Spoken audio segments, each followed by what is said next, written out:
이제 오늘의 말씀을 위하여 다 같이 자리에서 일어나셔서 함께 나눌 말씀 봉독하도록 하겠습니다.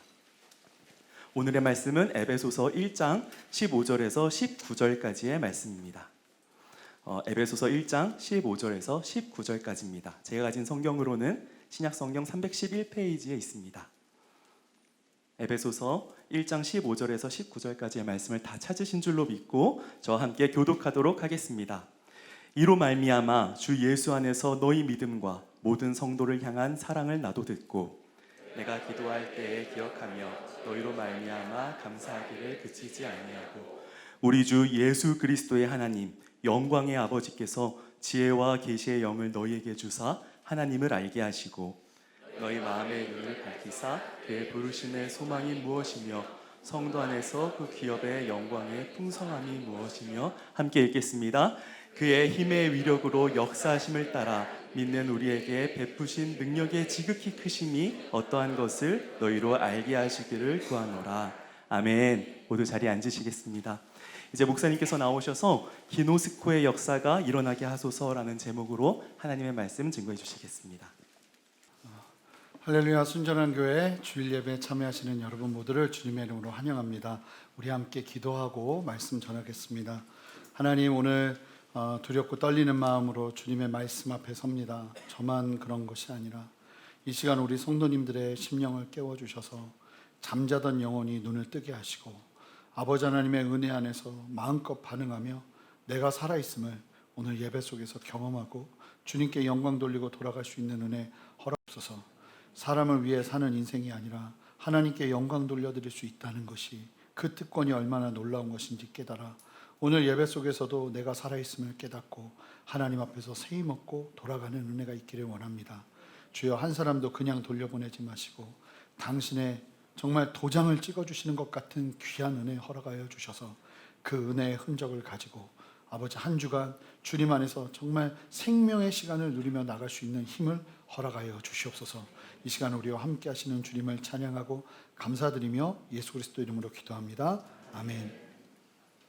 바울은 오늘 본문과 다음 주 본문을 통해서 에베소 지역에, 에베소서는 기억하셔야 될 게 기본적으로 에베소, 다른 거는 뭐 갈라디아서 그러면 갈라디아 지역의 교회를 위해서 쓴 서신서인데 에베소는 그렇지 않습니다. 에베소서는 교회보다는 에베소 지역에 흩어져 있는 성도들과 또 소아시아 지역에 흩어져서 살고 있는 성도들, 이 사람들을 바라보면서 쓴 서신서라고 보시면 됩니다.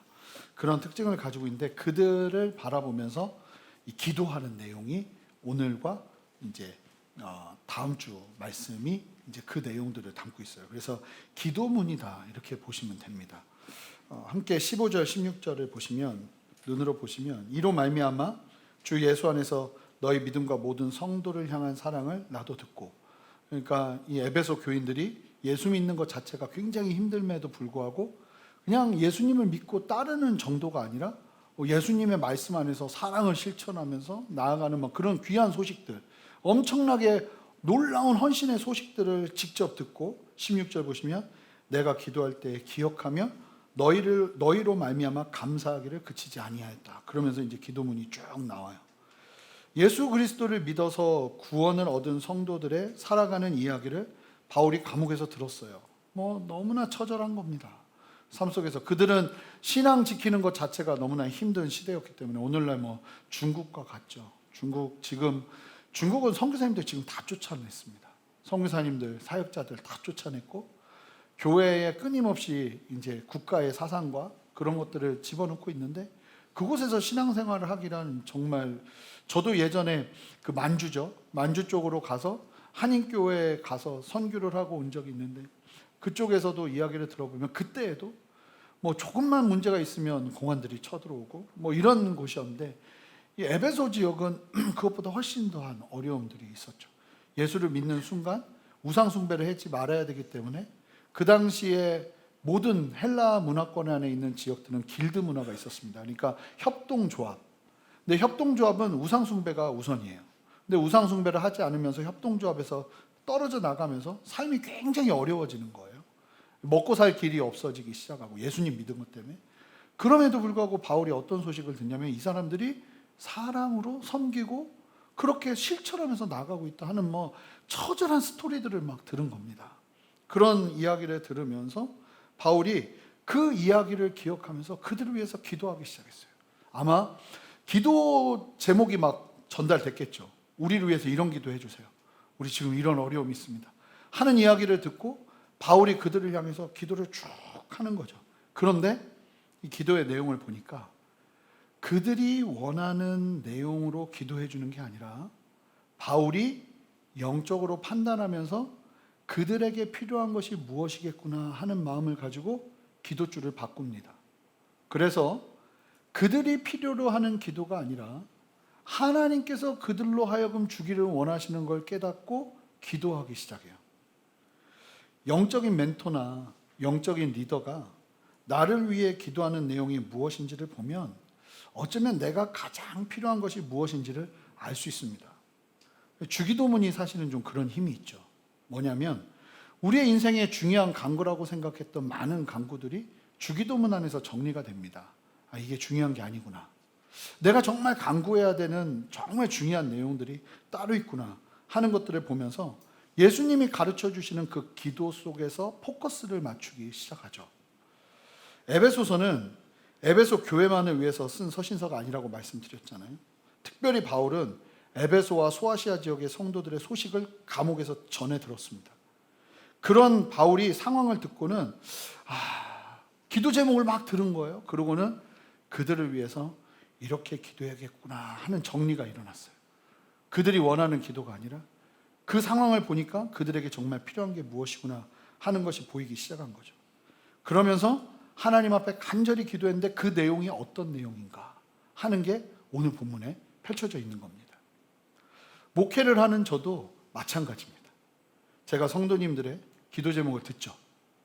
그리고 기도 제목을 받아서 그대로 기도할까요? 그대로 기도하지 않을까요? 거의 그대로 기도하지 않습니다. 상황을 그냥 듣는 거예요. 그 기도 제목을 들으면서 제가 그래서 기도 제목 나누겠습니다 하고 들으면 그냥 저는 여러분들의 삶의 스토리를 듣는 거예요. 그 상황에서 여러분들은 뭐가 필요하니? 뭐가 되게 해주세요. 아니면 뭐 어떤 상황이 열리게 해주세요. 그렇게 주시지만 저는 그걸 가지고 그대로 기도하는 적이 없습니다. 그러고서 기도하면서 하나님이 주시는 마음 가지고 그분을 위해서 이제 중보하기 시작하죠. 기도줄이 바뀌는 거예요.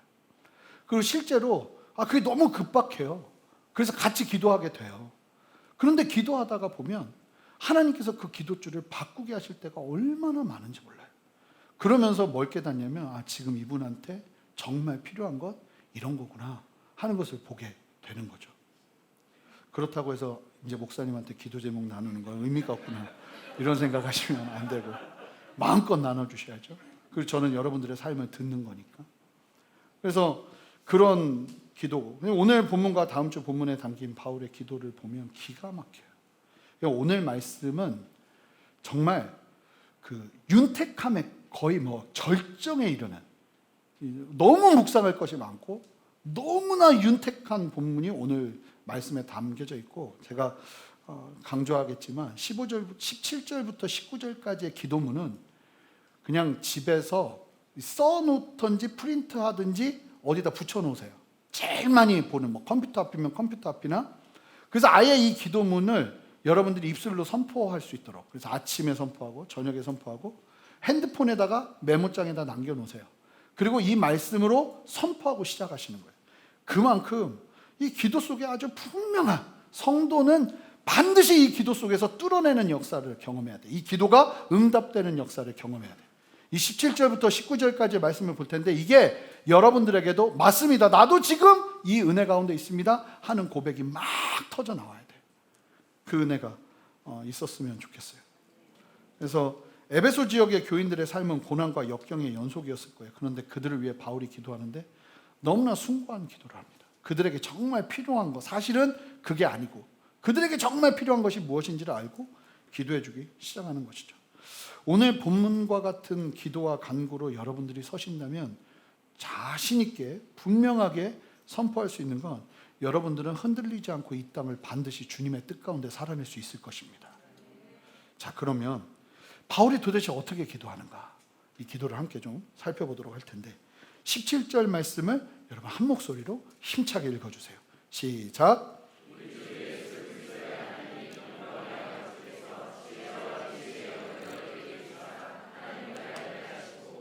바울은 에베소 지역 그리고 소아시아 지역의 성도들이 무엇보다 어떤 간구를 하기 시작하냐면 이들이 하나님을 알게 해달라고 간구를 합니다.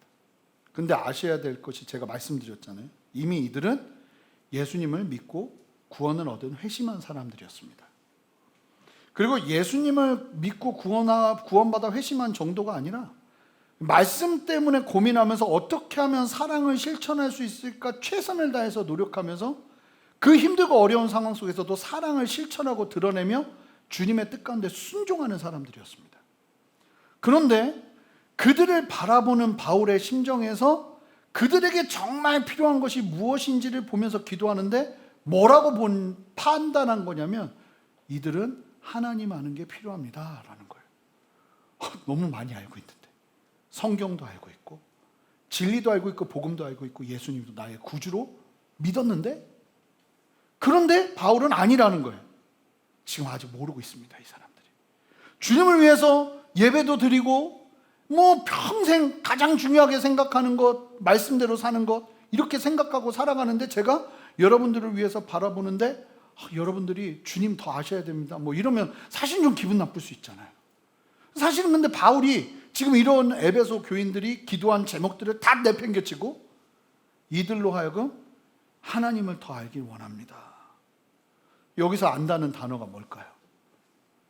우리가 요한복음 때 그렇게 외쳤던 그리고 아침마다 성경 읽기가 무슨 성경 읽기죠? 기노스코 성경 읽기. 여기서 나오는 단어가 기노스코예요. 자, 보여주시면 기노스코.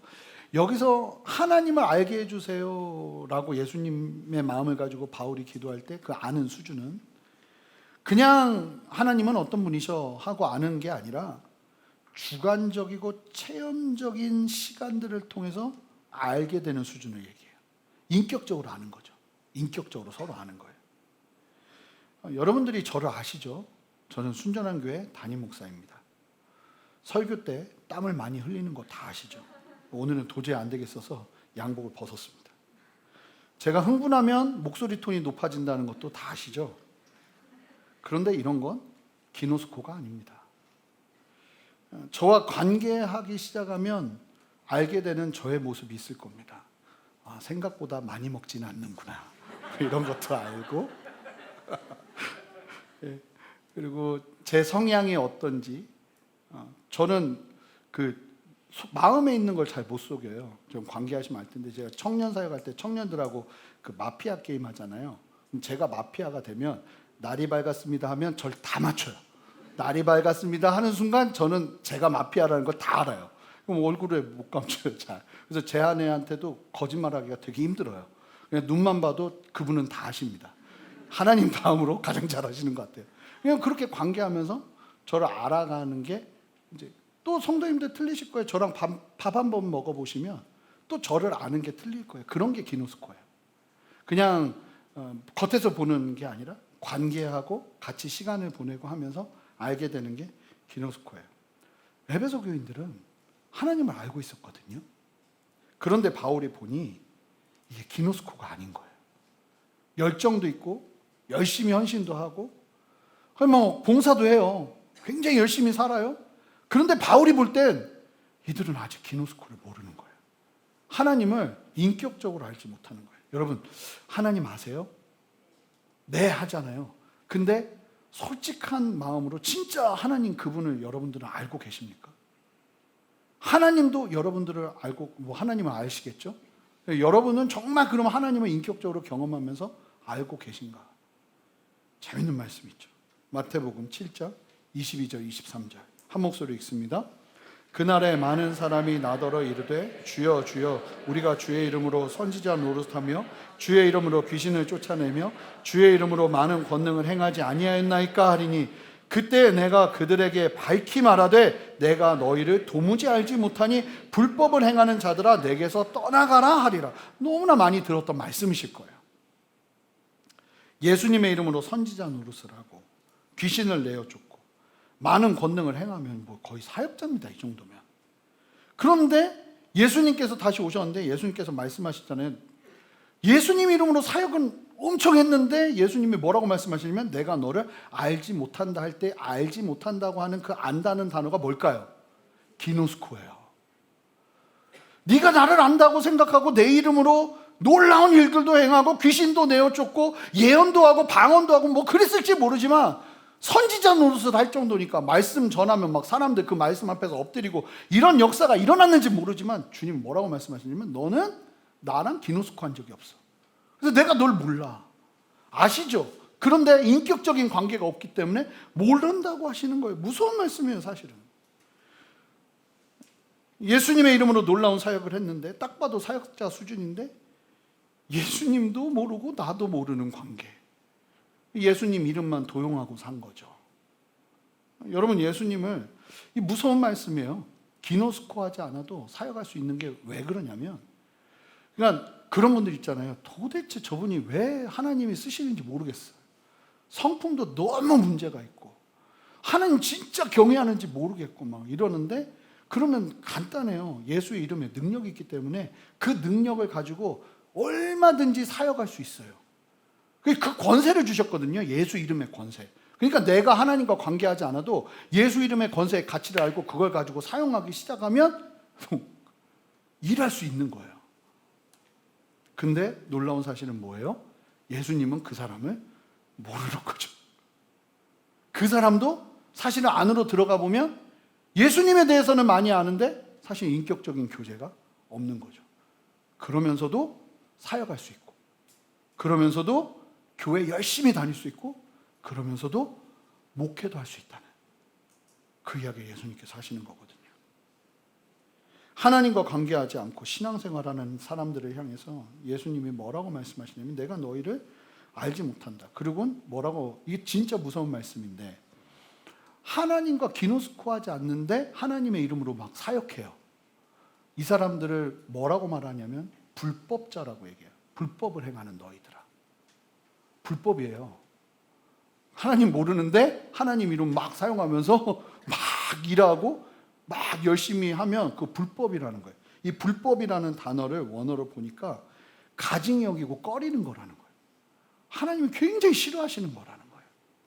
정작 하나님과 교제하지 못하고 하나님과 함께하지. 그러니까 그 여호수아 말씀 입에 맞췄는데 여호수아가 생명을 다해서 이야기하는 게 뭡니까? 이스라엘 백성들한테 하나님 사랑해라.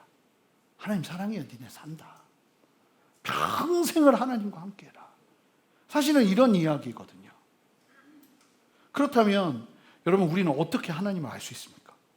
하나님 기노스코하는 방법은 뭡니까? 그게 다 나와 있어요. 이게 굉장한 말씀인 거예요. 17절 말씀 다시 보여주시면, 기노스코를 할 수 있도록 내가 너희를 위해 기도하는데 이게 있어야 니들이 하나님을 인격적으로 기노스코할 수 있다 하면서 도전하는데 뭐냐면, 예수 그리스도의 하나님 영광의 아버지께서 지혜와 계시의 영을 너희에게 부어주셔야만, 지혜와 계시의 영이 우리에게 부어져야만 우리가 하나님과 기노스코할 수 있다는 거예요. 자, 우리가 하나님 교제하고 싶어요. 만나고 싶어요. 아무리 매달리고 금식을 한다 해도 그것으로 교제가 이루어지는 게 아니라 하나님께서 우리에게 지혜와 계시의 영을 부어주실 때 우리가 하나님과 기노스코할 수 있는 거예요. 자, 그러면 지혜와 계시가 무엇일까요? 이 찰스 스윈도 목사님이 가장 건강하게 정의하신 것 같아요. 그래서 그 말씀을 인용하면, 지혜는요, 하나님의 진리를 우리의 다양한 상황 속에서 적용할 수 있는 능력이에요. 말씀이, 이 성경 66권의 말씀이 지혜가 있기 시작하면 이 말씀을 읽으면서 나오는 진리를 삶에 적용할 수 있는 힘을 가져요. 이게 지혜예요. 다른 게 지혜가 아니라. 그래서 제가 설교하면서 적용점을 드리죠. 여러분, 오늘날 살아가면서 이 말씀을 가지고 이렇게 사셔야 됩니다. 하지만 그거 가지고 진짜 적용이 되는 게 아니고, 설사 제가 적용을 드리지 않고 말씀만 전해도 그 말씀 속에서 여러분들이 지혜의 영이 함께하고 있으면, 지혜가 함께하고 있으면 그 말씀이 여러분들에게 적절하게 적용되는 역사가 일어나는 거예요. 실제로. 저도 그럴 때가 많거든요. 어떤 목사님의 설교를 듣는데 그냥 단순하게 그분은 그냥 진리를 선포하고 있는데 그 진리가 내 삶에 딱 적용이 되는 거예요. 이건 머리로 되는 게 아니라는 거예요. 이게 뭘로 되는 거냐면 하나님께서 지혜를 주셔야만 가능한 거라는 거예요. 계시는 무엇인가? 핵심을 간파하는 깊은 통찰력이에요. 하나님께서 계시하신 진리의 말씀을 깨닫는 능력이죠. 이것이 있으면 단순하게 성경만 해석하는 것이 아니라 여러분들의 삶에 일어나는 다양한 문제들 있잖아요. 그 문제들을 어떻게 해석해야 될지에 대한 통찰력이 함께하기 시작해요. 그래서 단순한 어려움이 아닌 거죠. 내가 잘못해서 어려움이 오는 경우도 있어요. 근데 이 계시가 함께하면요, 알아요. 어려움인데 단순하게 내 잘못뿐만 아니라 이 안에 하나님의 뜻이 있구나. 모든 어려움에 하나님의 뜻이 있는 건 아니에요. 내가 잘못해서 그냥 일어난 일들도 있을 수 있어요. 그런데 아는 거죠. 여기에서 하나님이 나에게 주시고자 하는 마음이 무엇인지를 보기 시작하는 거예요.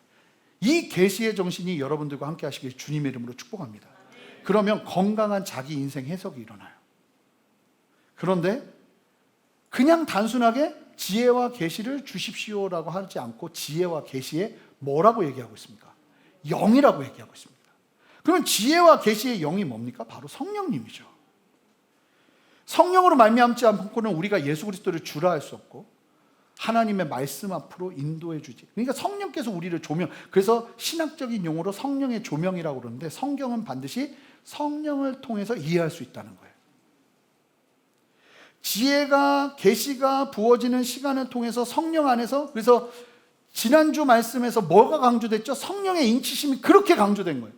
성령의 인치심을 통해서 성령께서 우리 안에 역사하시는 가장 적극적인 역사하심이 뭐냐면 구원에 관련된 것뿐만 아니라 지혜와 계시의 영을 우리에게 부어주시는 거예요.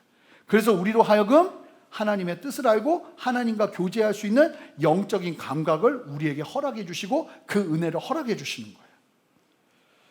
그래서 여러분 반드시 성경을 읽을 때나, 그러니까 여러분 성경을 읽잖아요. 그러면은 그냥 읽으시면 절대 안 돼요. 무조건 오늘 말씀을 그냥 깨닫고 하나님 오늘도 지혜와 계시의 정신을, 계시의 영을 저에게 허락하셔서 성령 충만하게 역사하셔서 이 말씀을 통해 주님이 지금 나에게 말씀하시는 레마의 말씀이라는 얘기 많이 들어보셨잖아요. 근데 그게 원래는 정확한 표현은 아니에요.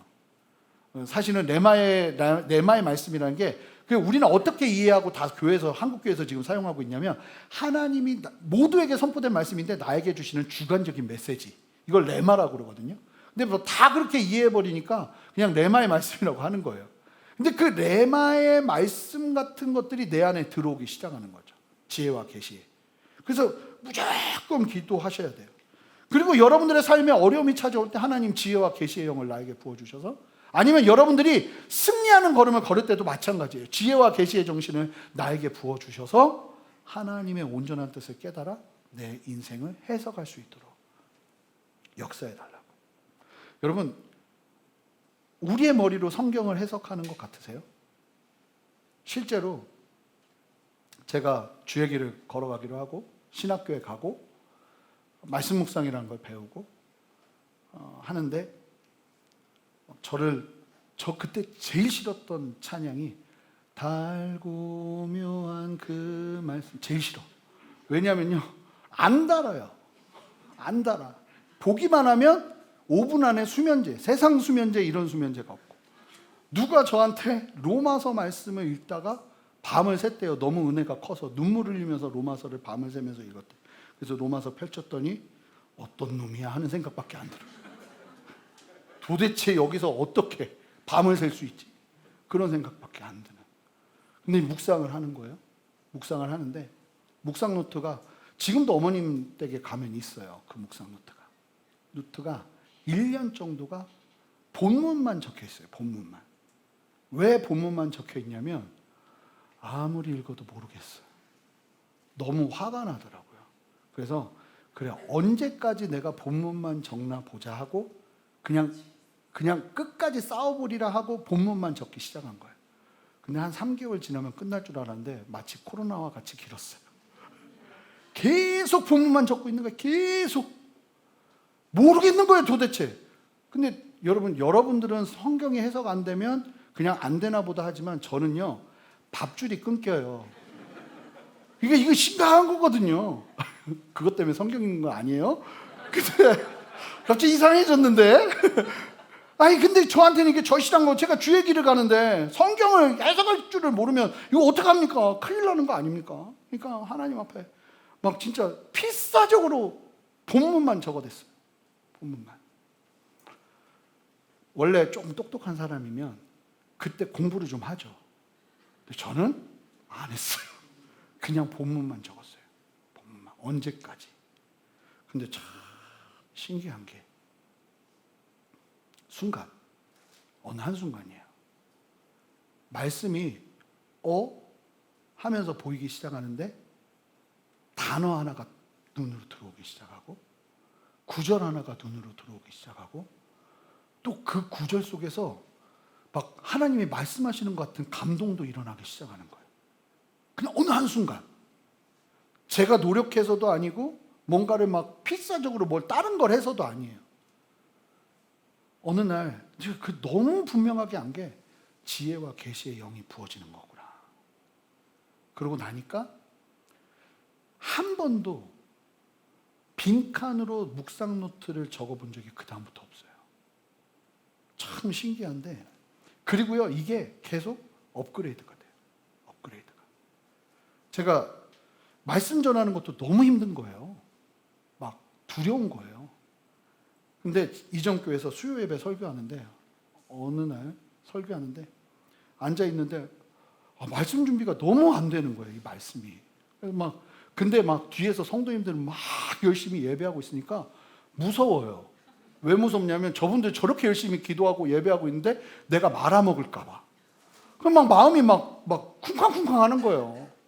어떻게 나 이거 어떻게 해야 되지? 근데 너무 선명하게 기억하는데 그때 성령께서 제 마음 깊은 곳 가운데 말씀하시기 시작하는데, 태재야, 내가 너한테 이제부터 새로운 길을 보여줄 거야.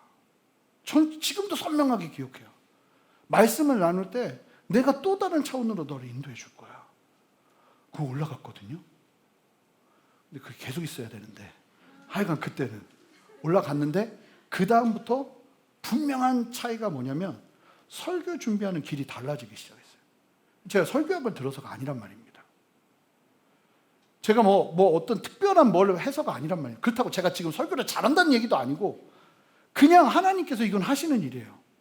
그래서 설교학 수업을 들으면서 막 얘기해요. 해도 안 된다는 거예요. 저 은사 아니냐는 거예요. 하나님의 기름 부으심. 지혜와 계시의 영을 부어주셔야 되는 건데. 그럼 목숨 걸고 뭐 해야 되냐면 기도해야 된다는 거예요.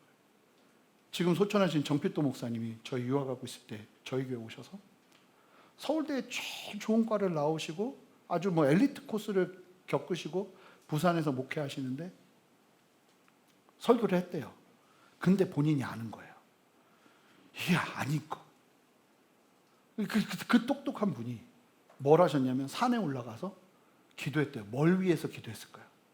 불 달라고 기도했대요. 진짜 불 달라고. 불 달라고. 그건 뭐라고 말씀하시냐면 저희 다 유학생들, 공부 열심히 하고 있는 사람들 다 앉아 있는데 거기다 대고 뭐라 하냐면 불 받아야 목회한다고. 자기가 안 돼요. 그 산에서 진짜 불을 받았대요. 그리고 내려왔는데 똑같은 신방을 하는데 열매가 달라지기 시작하고 똑같은 설교를 똑같이 준비해서 하는데 그 다른 설교가 나오기 시작하는 걸 본인이 보는 거예요. 하나님이 내게 말씀하시기 시작하고 역사하시기 시작하고 너무나 선명한 차이. 지혜와 계시의 영이 그냥 부어지는 거죠.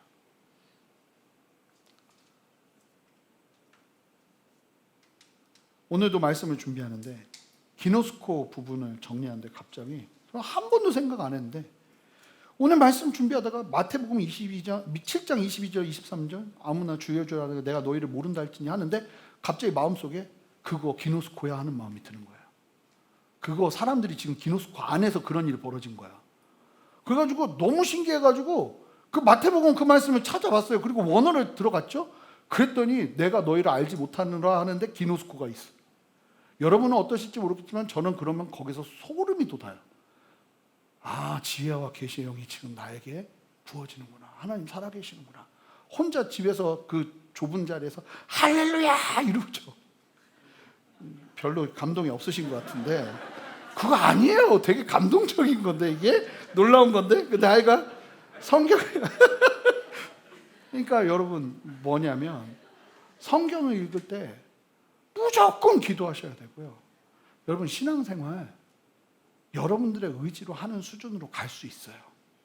근데 바울은 그 사람들이 뭘 기도해도 그 사람들을 위해서 뭘 기도하냐면 아니 기노스코까지 알 수 있도록 지혜와 계시의 영이 들어가서 하나님 그분을 정말 전인격으로 알 수 있도록 기도하는 은혜. 여러분 그러니까 반드시 지혜와 계시의 영이 여러분들과 함께 하셔야 돼요.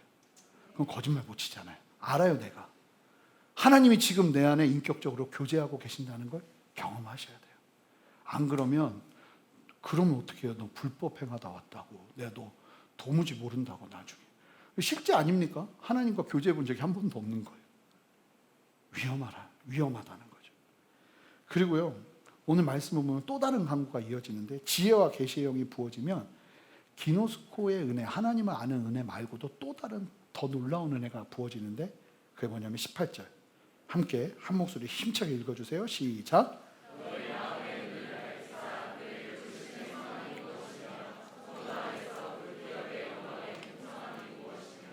지혜와 계시의 영이 부어질 때 하나님을 알 뿐만 아니라 뭐가 뭐냐면 여러분들의 마음의 눈이 개안됩니다. 떠집니다. 그러니까 내 마음의 눈을 여시옵소서 막 기도하는 게 아니라 성령이 부어지면서 지혜와 계시가 우리 안에 임하고 하나님과 인격적으로 교제하기 시작하면서 마음이 떠지는 거예요. 예전에요.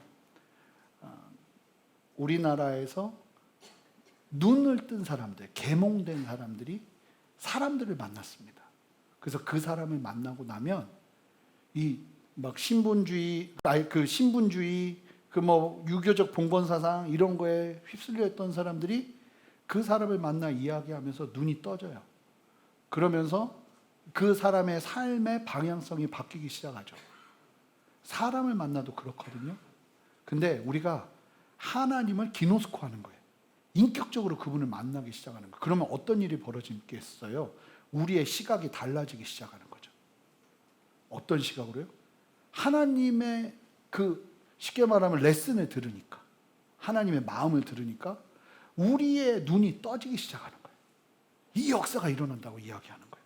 그래서 마음의 눈이 밝아지면 세 가지를 알게 된다고 이야기해요. 그러니까 이 기노스코의 역사 속에서 하나님을 경험하고 지혜와 계시의 영이 부어지면서 우리의 마음의 눈이 떠지지 않으면 이 세 가지는 죽어도 모르는 거예요. 그러니까 여러분들이 아무리 알려고 해도 기노스코의 역사, 지혜와 계시의 영이 부어지는 그 놀라운 은혜를 경험하지 못하면 이 세 가지는 여러분 알 수 없어요. 아는 척만 하시는 거지. 다 압니다. 그게 맞습니다. 그러지만 다 모르시는 거예요. 자, 그게 뭔가? 자, 보시면 18절 보시면 첫 번째 바울이 성도들의 눈을 밝히사 뭘 보게 해달라고 알게 해달라고 얘기해. 뭘 기노스코하게 해달라고 하냐면 첫 번째 부르심의 소망이 무엇인지를 알게 해달라고 기도합니다. 부르심의 소망, 지혜와 계시의 영이 부어질 때 우리의 마음의 눈이 밝아져서 부르심을 받은 성도들이 내가 부르심을 받고 나서 이제 무엇을 소망하며 살아야 되는지를 알게 되는 역사가 일어나는 거예요. 인생을 살아가면서 품는 소망의 질이 달라지기 시작하는 거예요. 예전에는 내 소망은 하면서 내가 어릴 때 꿈꾸던 꿈이 내 소망이었는데 이 기노스코의 역사 속에서 내 눈이 밝아지고 하나님 안에서 영적인 개안이 일어나기 시작하면 어떤 일이 벌어지냐면 소망의 문제가 달라지는 거예요. 소망이 달라지면 우리의 삶의 방향성도 달라집니다. 소망은 굉장히 중요한 거거든요.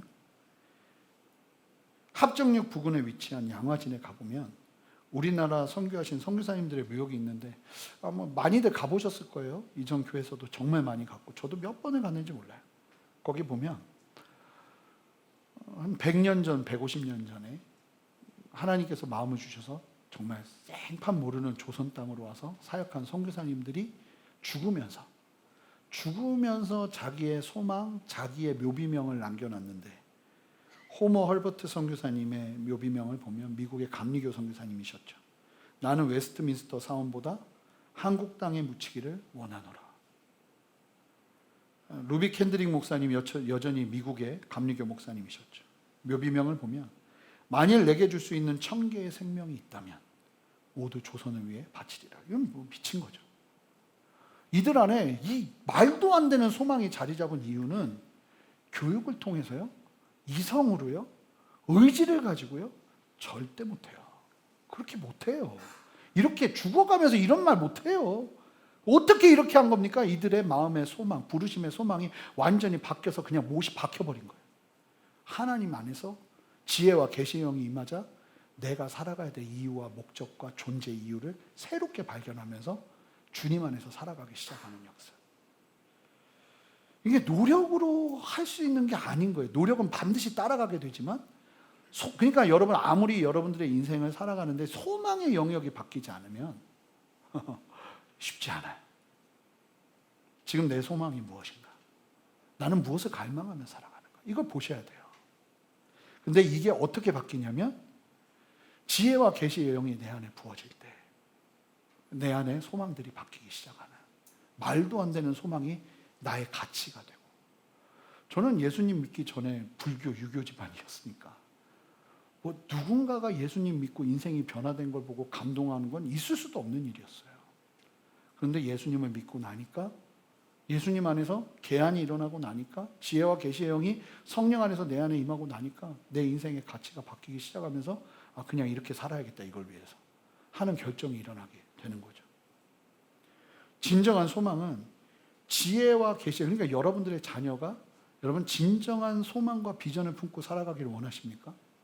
그러면 사실은 주입식으로는 죽어도 안 돼요. 그 자녀들이 성령의 인치심을 경험해야 돼요. 그리고 지혜와 계시의 영이 그 자녀들에게 들어가야 돼요. 그러면 시키지 않아도 소망의 영역이 바뀌기 시작해요. 왜냐하면 계속 하나님 영향을 받기 때문에 이거 안 이 사람의 제 옆에만 계셔도 많이 좀 바뀔 가능성들이 크실 겁니다. 맨날 제가 그쪽으로 유도를 할 테니까요. 근데 하나님 옆에서 같이 사는데 어떻게 하나님의 소망이 그 사람의 소망이 안 되겠어요? 다 바뀌는 거예요. 다 바뀌는 거예요. 두 번째, 마음의 눈이 떠지면 기업의 영광의 풍성함이 무엇인지를 알게 됩니다. 여기서 말하는 기업은 영생, 우리가 죽어서 누리게 될 하나님께서 주시는 하나님의 나라, 예수님 다시 오실 때 우리가 부활하여서 주님과 함께 거하게 될 새하늘과 새 땅의 그 유업, 다른 기업의 풍성함을 사모하며 사는 게 아니라 이 기업이 얼마나 영생이 얼마나 가치 있고, 주님께서 나에게 내가 죽고 나서 하나님과 함께 살아갈 그 영광스러운 기업이 얼마나 풍성한지는 이때부터 보인다는 거예요. 그러니까 성령이 내 안에 지혜와 계시의 영으로 충만하게 역사하셔서 우리를 계한하시지 않으면 이거 절대로 안 보인다는 거예요. 그래서 그런 척은 하세요. 그런 척, 뭐 이게 중요하죠. 하지만 내가 보면 이거보다 더 풍성한 기업의 영광은 이 땅에 따로 있어요. 그렇게 되는 거예요. 이게 안 바뀌는 거예요. 제가, 여러분 그러시면 안 돼요. 그렇게 살면 안 돼요. 하나님의 말씀이 전부가 되어서 살아야 돼. 아무리 얘기해도, 여러분들이 여기서 눈물을 흘려도 정작 지혜와 계시의 영이 내 안에 충만하게 역사되어서 하나님과 교제하는 기노스코가 일어나지 않으면 이거는 기업의 풍성함은 구경도 못하다가 죽을 수 있어요. 그러면 이제 뭐 어떻게 될지는 위험한 거잖아요. 우리의 마음의 눈이 밝아질 때 비로소 여러분들이 바라봐야 되는 참된 기업의 그 가치가 달라지기 시작하는 거예요. 근데 알잖아요. 정확하게 아시잖아요. 지금 여러분들의 그 풍성한 기업은 어디에 있습니까? 힘들죠. 물론 여기에서, 이 땅에서의 기업도 잘 간수해야죠. 그건 맞아요. 하지만 이게 전부라면 굉장히 심각하다는 거예요. 이게 흔들리는 상황이라 해도 내가 굳건할 수 있는 이유는 나의 영원한 기업의 풍성함이 내 안에 자리 잡고 있기 때문이에요. 이 은혜가 함께 하시기를 주님의 이름으로 축복합니다. 여러분 영혼을 깨우세요. 아멘 하시기 바라요. 축복합니다. 네, 아멘. 여러분들 안에 그 기업의 풍성함이 막 일어나야 돼요. 이거는 의지로 되는 게 아니라는 거예요. 성령께서 지혜와 계시를 여러분들에게 부어주셔야 돼요. 눈이 열려야 돼요. 바울이 자신은 선한 싸움 다 싸우고 달려갈 길 마친 후에 자신에게 예비된 의의 면류관의 이 땅을 살아가면서 참으로 선명하게 바라본 건 바울의 의지가 뛰어나서가 아니에요. 바울의 의지가 뛰어나서가 아니라 너무나 하나님께서 주시는 그 기업의 영광의 풍성함이 얼마나 놀라운 건지를 바울은 그냥 뭐 거의 3,000층을 가면서 또 다른 세계에 들어가면서 하나님과 교제하면서 다른 세계를 보고 온 사람이거든요. 본인 스스로도 이야기하지만. 그러고 나니까 눈이 돌아버리는 거예요. 진짜 영원한 기업이 무엇인지를 보고 나니까 이 땅의 모든 것들이 심지어는 배설물이라고 말하는 걸 두려워하지 않을 정도로 내가 이 땅의 모든 것, 내가 가치 있다고 생각했던 모든 것들이 하나님이 나의 눈을 띄워주시고 나니까 다 배설물이더라. 배설물입니까? 아니잖아요. 그런데 놀라운 사실은 뭐냐면 지혜와 계시의 영이 우리 안에 임할 때 정말 그것에 고개가 끄덕거려지고 내 인생의 가치가 달라지기 시작하고 내가 무엇을 가장 소중하게 여기며 살아가는지가 결정되는,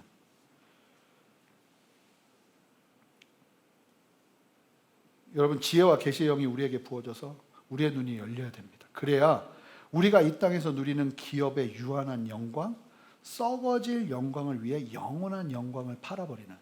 에서가 제일 실수한 게 뭔지 아세요? 에서는요 좋은 사람이에요.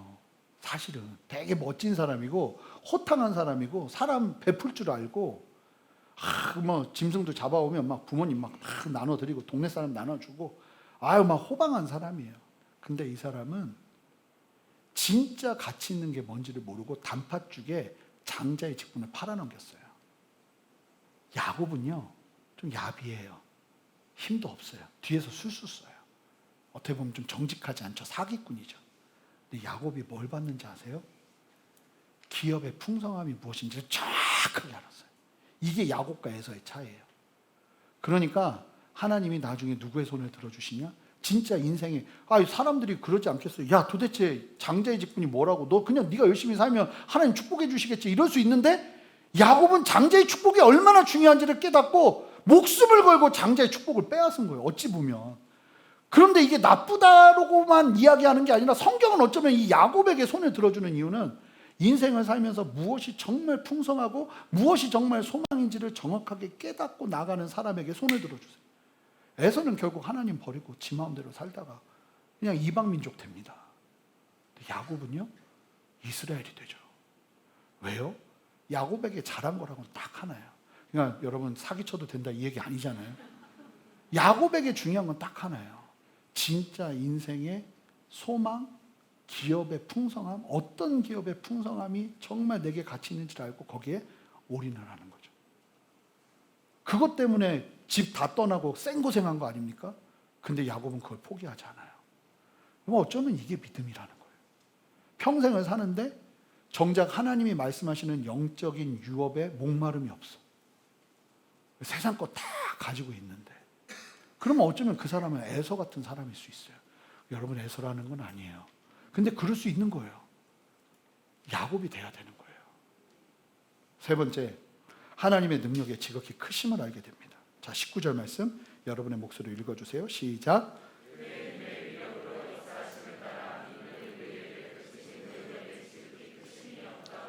너희로 알게 하시기를 구하노라. 하나님의 능력의 지극히 크심은 이걸 표현하면 상상을 초월할 정도의 능력이라는 뜻이. 상상을 초월할 정도의 능력을 너희로 알게 하시기를 원한다. 그 능력이 뭘까요? 여러분 우리의 삶의 문제를 해결해 주시는 수준의 능력이 아니라 그 능력의 끝은 죽은 자를 살리시는 부활의 능력이에요. 로마서 8장 11절을 보면 11절 제가 읽어볼게요. 예수를 죽은 자 가운데서 살리신 이의 영이 너희 안에 거하시면 그리스도 예수를 죽은 자 가운데서 살리신 이가 너희 안에 거하시는 그의 영으로 말미암아. 그러니까 우리가 어떻게 부활할 수 있냐면 우리 안에 성령이 우리를 부활하게 하시는 거예요. 성령이 부활의 원동력이요 힘입니다. 이 능력이 가장 가치 있는 능력인 줄 알고 이 능력 앞에 머물기 시작한다는 거예요. 여러분 아시죠? 오병이어의 기적으로 지금 당장 필요한 떡과 그 다음에 고기 그거를 체험받은 사람들이 예수님께 진짜 수많은 사람들이 달려들었습니다. 그런데 이 사람들이 그 능력 바라보고 갔더니 예수님 말씀 듣다가 자기 뜻하고 이 말씀이 맞지 않으니까 다 돌아가 버려요. 그러니까 내가 바라는 능력 수준의 능력을 주님께서 주실 거다 생각하고 그 능력만 바라보고 예수님하고 따라갔는데 보니까 나중에 예수님이 이상한 얘기 하시거든요. 나랑 생각이 다르시네 이분. 그러더니 다 가버려요. 어떤 사람이 끝까지 남느냐? 그런 능력이 아니라 부활의 능력, 죽음마저도 살리시는 영원한 생명 되신 예수 그리스도의 능력을 바라보기 시작하면서 그 능력 앞에 매료되어서 그 능력을 사모하며 주님 앞에 나아가는 사람들은 떠나지 않아요. 우리의 부활이고 죽음까지도 이기게 하시는 생명이라는 사실을 알게 되는 은혜가 우리 모두에게 필요한 것입니다. 여러분, 예수님을 믿고 하나님의 자녀로 살아가고 있지만 그럼에도 불구하고 바울이 에베소 지역과 주변의 소아시아 지역의 그리스도인들을 부를 때 아직 모른다는 인지를 하고는 그들을 위해서 기도하는 내용, 이 기도의 내용이 여러분들에게 반드시 적용돼야 돼요. 이 말씀을 다음 주에도 또 그대로 하고 싶어요. 제가 설교 준비하고 싶지 않아서가 아니라 그 다음 주도 하고 싶어요. 이 문제가 해결되지 않으면 죽어도 예수님 따르는 십자가의 길은 못 가요. 그러니까 지혜와 계시의 영이 여러분들 안에 충만하게 역사되어지고 여러분들이 개안해야 돼요. 개안. 눈이 떠져야 돼. 인생에 중요한 게 이거구나. 인생에 중요한 게 이거구나. 이 기도.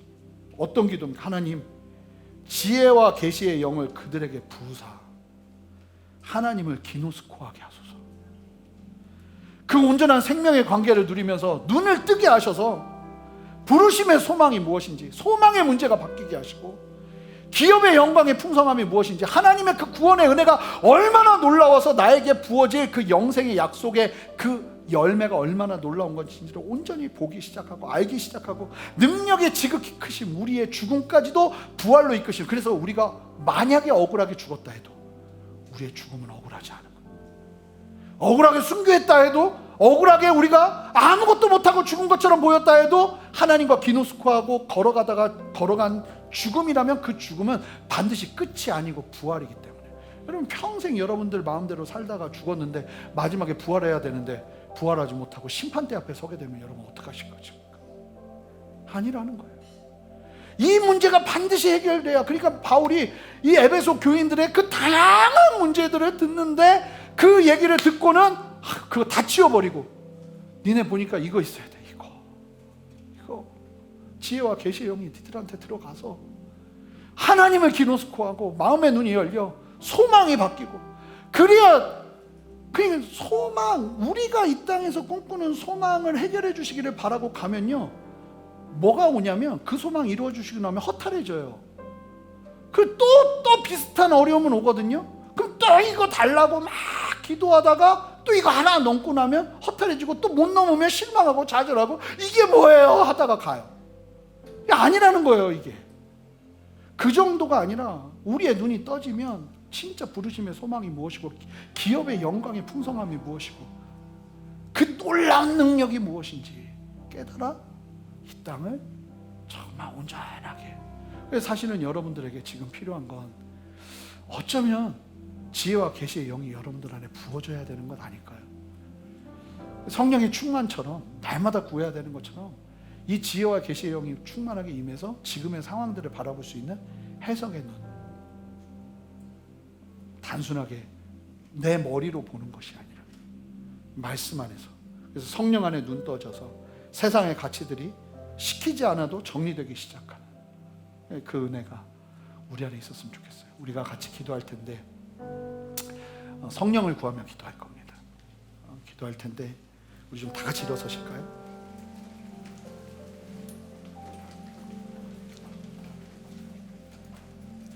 우리 함께 좀 두 손을 듭시다. 두 손을 들고, 다른 무엇보다 하나님, 에베소 교인들과 같은 수준의 신앙생활이 아니라 오늘 이 바울의 기도가 내 안에 적용되어서 지혜와 계시의 영 성령이여 내 안에 충만하게 역사하셔서 나로 하여금 보게 하시고 알게 하여 주시옵소서. 그 기도를 드리고 함께 찬양했으면 좋겠는데요, 우리 함께 좀 조용히 우리의 마음을 드리면서 함께 좀 먼저 기도하기 원합니다. 여러분 기도하시기 바랍니다. 기도하겠습니다. 아버지 하나님, 우리에게 지혜와 계시의 영을 부어주시옵소서. 주님 함께하여 주시옵소서. 주님만 바라보며 의지하며 나아갑니다. 성령이여 충만하게 역사해. 주님, 성령 하나님은 인격이세요. 하나님은 인격이세요. 여러분들이 정말 마음의 중심을 담아 기도하기 시작할 때 성령께서 여러분들 안에 역사하시고 여러분들로 하여금 눈을 뜨게 하시고 보게 하시고 알게 하실 것, 그 사모함을 가지고 기도하시기 바랍니다. 더 구체적으로 기도하시기 바랍니다. 주님, 우리가 주님의 지혜와 계시의 영이 필요합니다. 하나님, 주님께서 우리에게 보게 하시는 그 은혜가 필요합니다. 주여 역사하여 주시옵소서. 함께하여 주시옵소서. 역사하시는 주님을 찬양합니다. 주님 역사하여 주시옵소서.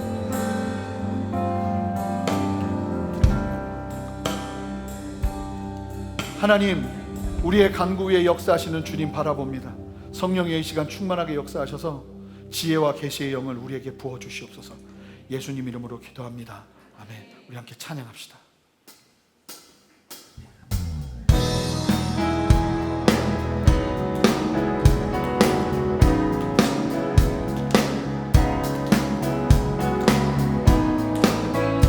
우리 함께 한 마음으로 고백하며 나갑니다. 예수님 목마릅니다. 우리 전심으로 고백합시다. 예수님 목마릅니다. 예수님 목마릅니다. 오시어 기름 부으소서. 오시어 기름 부으소서. 주님을 사모합니다. 주님을 사모합니다. 오셔서 채워주소서. 간절히 구합시다. 오셔서 채워주소서. 우리 두 손을 듭시다. 성령의 불로, 성령의 불로, 성령의 불로 임하소서. 임하소서. 성령의 불로, 성령의 불로 기름 부으소서. 기름 부으소서. 불같은 사랑, 불같은 사랑 드립니다. 주님 우리의 간구를 들으시옵소서. 나의 간구를 들으소서. 이 세상 어느 것보다 주님을 사모합니다. 이 세상 어느 것보다 주님을 사모합니다. 주님을 사모합니다. 우리 함께 전심으로 고백합시다. 성령의 불로, 성령의 불로 임하소서. 임하소서. 성령의 불로, 성령의 불로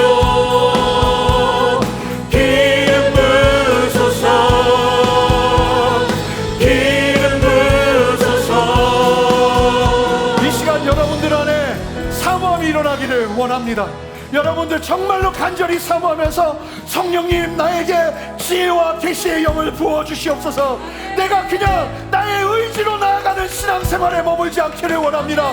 주여 나로 하여금 지혜와 계시의 영을 부어주시옵소서. 그렇게 함께 사모하며 두 손을 드시기 바래요. 이런 기도 한 번도 안 하신 분들도 두 손을 드시기 바래요. 이 시간 주님이 여러분들을 부르고 계십니다. 함께 주님의 이름 한번 크게 부르며 기도합니다. 주여, 주님이 역사하시옵소서. 주님 말씀하시옵소서. 성령 하나님 이 시간 받으시고 역사하시는 아버지의 역사하심 속에서 지혜와 계시의 영으로 충만하게 역사하시는 아버지의 그 놀라운 기름 부으심 속에서 아버지의 한 사람 한 사람에게 역사하시는 주님의 그 생명의 역사를 보게 하시옵소서.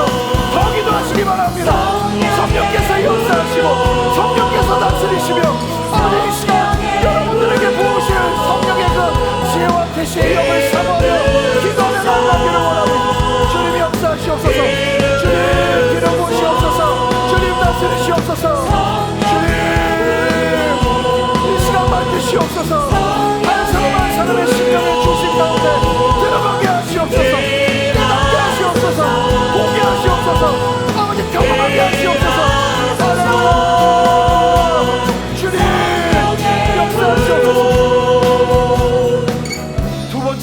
들어갈 텐데, 여러분 하나님을 아셔야 되는 분들이 있어요. 알잖아요.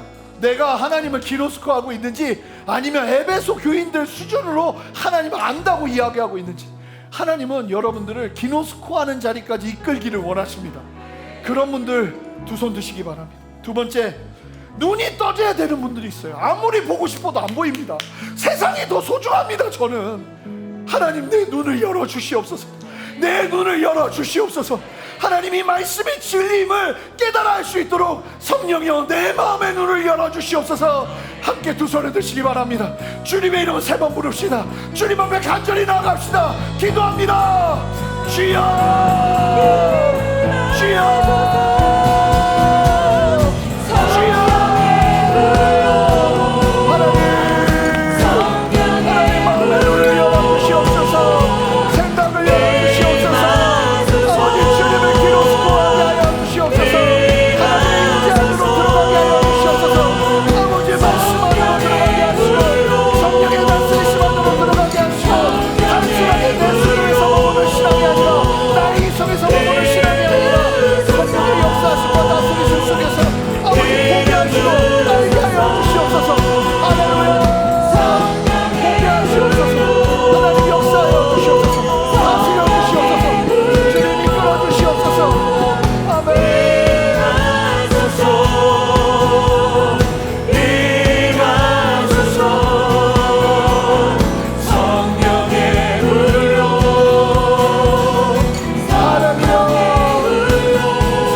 성령 하나님, 이 시간 우리 안에 충만하게 역사하여 주셔서 우리로 하여금 하나님 눈을 떠 아버지 하나님, 다른 무엇보다 부르심의 소망과 기업의 영광의 풍성함, 아버지 다른 기업이 아니라 내가 누리는 영생과 하나님이 나에게 약속하신 그 기업의 풍성함을 기억하며 이 땅에서 주님 주신 사명을 감당하고 직장으로 들어가고 학교로 들어가고 사업체로 들어가고 아버지 우리의 삶의 자리로 들어가고 가정으로 들어가는 역사가 일어나기를 원하오니 주여 역사하여 주시옵소서. 다른 능력을 사모하기보다 우리를 죽음에서도 살리시는 주님의 그 생명의 능력을 바라보며 주님 붙잡는 은혜 허락하여 주셔서 좌절하거나 낙심하지 아니하고 우리의 삶에 다가온 수많은 고통과 고난과 이해할 수 없는 어려움 속에서도 흔들리지 아니하며 주님 붙잡는 참된 믿음 위에 우리 모두를 세워주시기를 원하오니 주여 함께하여 주시옵소서. 성령이여 지혜와 계시의 영을 부어주셔서 하나님 사람을 통해 받는 은혜에 머물지 않게 하시고 내게 직접 역사하시는 주님의 말씀의 은혜, 내게 직접 역사하시는 주님의 그 친밀한 말씀하심의 은혜가 아버지 우리 성도님들에게 허락될 수 있도록 기누스코의 역사를 허락하여 주시옵소서. 그렇게 새 일을 행하시는 주님 찬양합니다. 바울이 한 번만 기도한 것이 아니라 끊임없이 이 에베소 교인들을 위해 기도한 것처럼 하나님 우리 성도님들에게 목마름이 일어나게 하셔서 이 역사가 일어날 때까지, 이 역사가 내 삶 가운데 충만할 때까지 기도하는 걸 포기하지 않고 주님 앞에 나아가는 역사를 허락하여 주시기를 원하오니 주님 우리를 깨워 주시옵소서. 내가 나사렛 예수 그리스도 이름으로 명하노니 잠자는 모든 영혼들아 주님 안에서 깨어날지어다. 진리 안에서 일어날지어다. 복음 안에서 새로워질지어다. 소망을 꿈꿀지어다. 기업의 풍성함을 볼지어다. 하나님의 능력을 사모할지어다. 하나님 역사하시고 함께하여 주시옵소서. 감사드리며 예수 그리스도 이름으로 기도합니다. 아멘. 우리 주님께 영광의 박수 올려드립시다. 포기하지 않고 나아갑니다. 하나님 우리의 소망 위에 역사하시는 주여 지혜와 계시의 영을 부어주시옵소서. 아멘. 아멘. 우리 함께 봉헌하며 나가겠습니다. 믿음 나요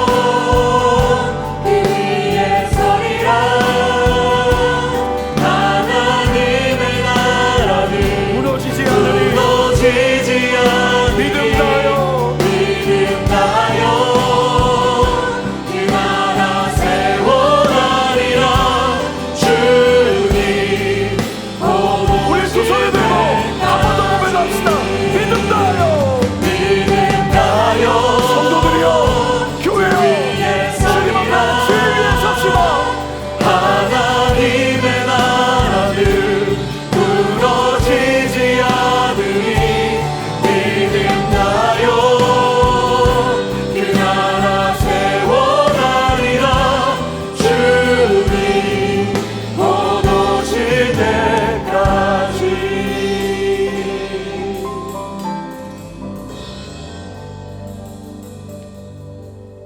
모두가 어려운 시기라고 말하지만 하나님 보니까 IMF 이후부터 우리는 이 이야기가 떨어진 적이 없는 것 같습니다.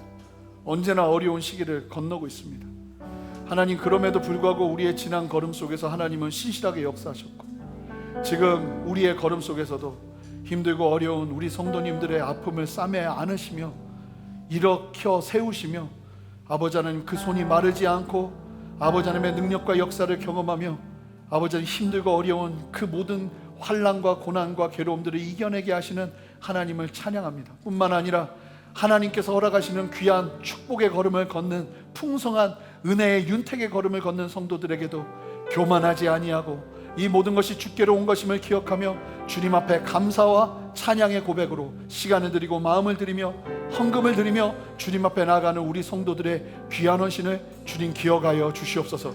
그래서 이 걸음이 더욱더 구체적으로 하나님을 향해서 진취적으로 일어날 수 있도록 성령의 힘으로 함께하여 주시고, 능력 속에서 관계의 영역, 재정의 영역, 아버지 그 모든 삶의 영역들이 풀어지고 주님의 은혜 안에서 걸어낼 수 있는 힘과 능력, 더함을 누리기를 원하오니 우리 성도님들 그 손 위에 축복하여 주시옵소서.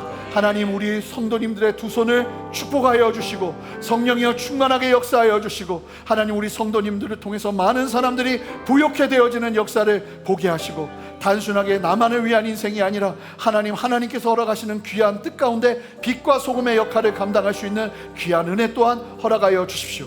그렇게 믿음으로 걸어내는 성도들 절대로 세상 가운데 밉보이지 아니하고 웃음거리 되지 아니하도록 하나님 그들을 아버지 우뚝 세워주시고 그들을 지지해 주시고 지원해 주시고 하나님 축복하여 주셔서 그 손 위에 역사되어지는 주님의 손을 볼 수 있는 하나님의 생명의 역사를 보게 하여 주시옵소서. 그렇게 새 일을 행하시는 주님 찬양하고 감사드리며 예수 그리스도 이름으로 기도합니다. 아멘. 이제는 우리 주 예수 그리스도의 크신 은혜와 아버지 하나님의 무한하신 사랑과 성령의 내주하심과 교통하심과 신실한 역사하심이 오늘 말씀을 기억하며 주님의 진리 안에서 아버지는 지혜와 계시의 영을 받아 주님을 기노스코할 뿐만 아니라 마음의 눈을 열고 아버지 마음의 눈이 열려 이 땅의 소망이 무엇인지, 기업의 영광이 풍성함이 무엇인지, 하나님의 그 지극히 크신 능력이 무엇인지 깨달아 하나님이 원하시는 인생 살아내기를 소망하는 주님과 동행하고 마지막 때에 주님 만날 때 기쁨과 감사의 해유를 경험하기를 소망하는 함께 예배하는 모든 성도님들의 머리 위에, 가정 위에, 직장 위에, 삶의 모든 터전 위에, 순전한 교회와 이 땅의 모든 교회들과 이 나라와 온 열방 위에 이제로부터 영원토록 함께 하시기를 간절히 축원하옵나이다. 아멘.